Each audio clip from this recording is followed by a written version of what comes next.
আবার ভেবে কহেন বাবু, বলতো রে বুড়ো, কেন এমন নীল দেখা যায় আকাশের ওই চূড়ো? বলতো দেখি সূর্য চাঁদে গ্রহণ লাগে কেন?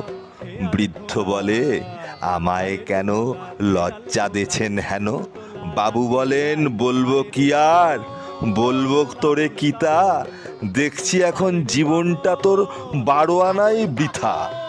খানিক বাদে ঝড় উঠেছে, ঢেউ উঠেছে ফুলে, বাবু দেখেন নৌকাখানি ডুবলো বুঝি দুলে।